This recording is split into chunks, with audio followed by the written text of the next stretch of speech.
Okay, John Kanalopoulos from our center here in Athens, Greece, the Laser Vision Ambulatory Surgery Center and Clinical Professor of Ophthalmology at NYU Medical School, New York City, New York. Our favorite subject, keratoconus. And this is a very special case. I was really moved. I saw this young gentleman with his mom and dad. He's now 17. He's president of class, brilliant young guy with his spectacles, both eyes together. He's 20-25. And the issue here is that he is the youngest patient I have performed the Athens protocol. He was almost 10 at the time. So this is over 7 years ago. This is the right eye. We can still see the significant scarring. Back then, our young gentleman had very significant keratoconus. He was an avid eye rubber, and he was a candidate for cornea transplant as the cornea was very thin, and the Athens protocol was our last chance. So we performed that in 2016. Here is his left eye. We performed that in succession to that. And these are the impressive difference maps of how he was back then and how he is now. This is the right eye that we performed in 21, 77.5 keratometry. I mean, anybody who's working with a cornea can realize in a 373 minimal thickness cornea that this is beyond the limits that we usually place for CXL. Nevertheless, we went with a very frugal treatment. We now have a steepest cornea in the 60s, and we can see here the drastic improvement in cornea curvature. The cone flattened 14.2 diopters, and the flatter superior part of the cone steepened 12.5 diopters in max. So we have an over 25 diopter normalization of this cornea, making it able to function with spectacles, because this young patient was contact lens intolerant, thus us employing as a last resort prior to cornea transplantation the Athens protocol. And again, 2021, this is today. Is this a perfect cornea? No, but this is a fully functional teenager. Yes. This is the right eye that we performed over 7 years ago, more haze, and we'll go look at the left eye. This is again the right eye data. Let me go back to the left eye as it was prior to our treatment and currently, and how the left eye has improved. This was the eye we did first.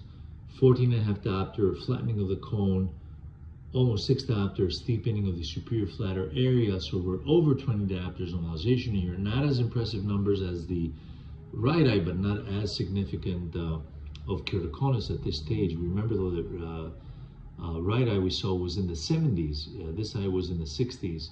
And let's go and look at the OCT maps of this left eye, which show us the source of the intracorneal scarring from the CXL procedure. We can tell where the thinnest part of the cornea is, 400 microns, and the epithelium reflects naive epithelial remodeling over the thinnest part of the cornea.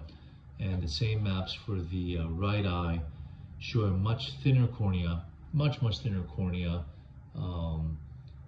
We are at 327 minimal cornea thickness with the OptiView OCT, and these are the epithelial maps. Again, the fact that the thinnest part of the cornea, the epithelium is thicker, is something we have underlined as a sign of stability in keratoconus. So through this very interesting case, I'm proud to report, and although of course the parents were very aware that we were trying a last resort off-label, even for our international experience use of CXL, remarkable family, remarkable young man. At 9 years old, he was able to lay under the laser, the X500 laser, undergo the eczema normalization, and the 15 minutes of the CXL. We use 6 milliwatts per centimeter square for 15 minutes, and the saline diluted riboflavin, and have this remarkable result, and be such a brilliant young man. It's really rewarding.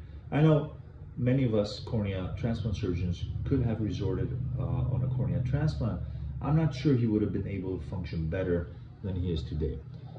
So this is not an endorsement of treating thinner corneas, but just a clinical case to make aware our community on how remarkable differences we can have, even in eyes that we consider improbable of employing CXL, especially our Athens protocol combined therapeutic, laser, and higher fluence, or accelerated, if you may, CXL, best summarized in our editorial in the Journal of Cornea, published in October of 2023.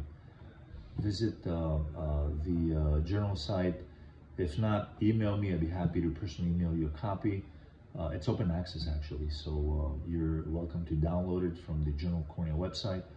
How intricate and what are the how-to-do details of approaching keratoconus patient intolerant to contact lens use and progressing with Athens Protocol CXL, not only to attain stabilization of keratoconus, but also to remarkably, in some cases, be able to achieve a drastic improvement in corneal curvature, normalization, and visual function.